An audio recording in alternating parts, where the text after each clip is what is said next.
From the time that I was a little kid, I just was in love with restaurants, and I was lucky enough to grow up in a restaurant. I guess that's where I got the bug. But everybody in my family had restaurants, everything from diners to drive-ins to my parents had a barbecue restaurant for 37 years in Capitol Hill. And there was something about the creative aspect. I'm a very creative person, and I love the idea of putting foods together and coming out with something that was really delicious.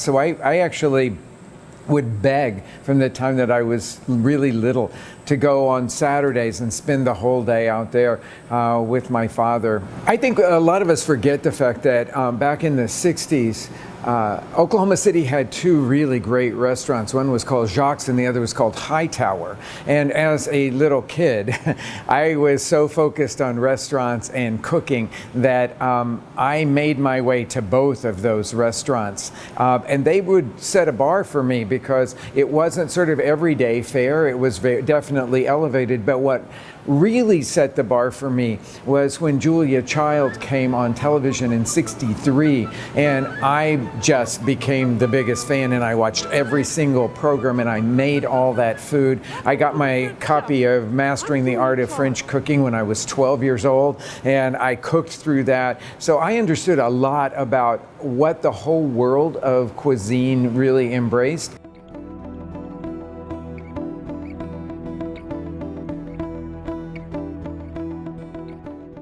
It's not just Oklahoma, but our whole country and perhaps our whole world that is struggling with this obesity epidemic. And I think it really relates to one thing in particular, and that has to do with processed food. We have a lot of calories available to us for really cheap. They're not good calories, but they're available to us. And as in our country, we are really thinking about how to get food cheap all the time. The quality of that food has deteriorated. Yes, it's cheaper, but it's not great quality food. I think it's very sad when I come back and I see that all of the highways around here are lined with chain restaurants. And I see people coming out of some of the big box stores and so forth with just piles of salty snacks and pop, and it's just there. I feel really sad when I come back here and I see that that's what people are really consuming, and it's obvious because you see a lot of overweight people here, and there's such good food that is really the underpinnings of what Oklahoma was all about. And of course, I think we can say flat out, there is not any contest to this, that the obesity problem is costing us a fortune in this country in terms of healthcare.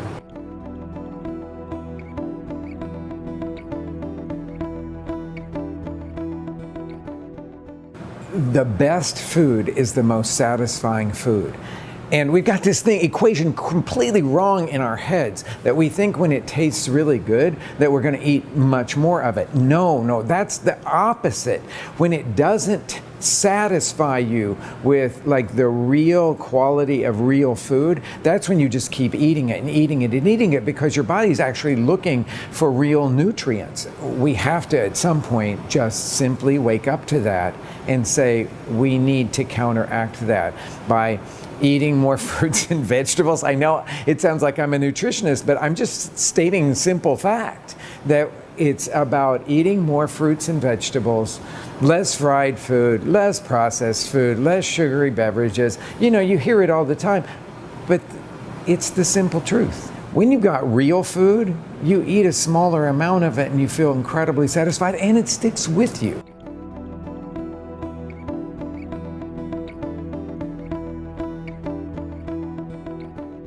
I am really thrilled that there is a movement starting on the other side to bring whole foods back into our diet. But now, not only do we have to get those ingredients to a broad audience, but we have to teach them how to cook those ingredients, because in the last 2-3 generations, we've actually forgotten how to cook in this country.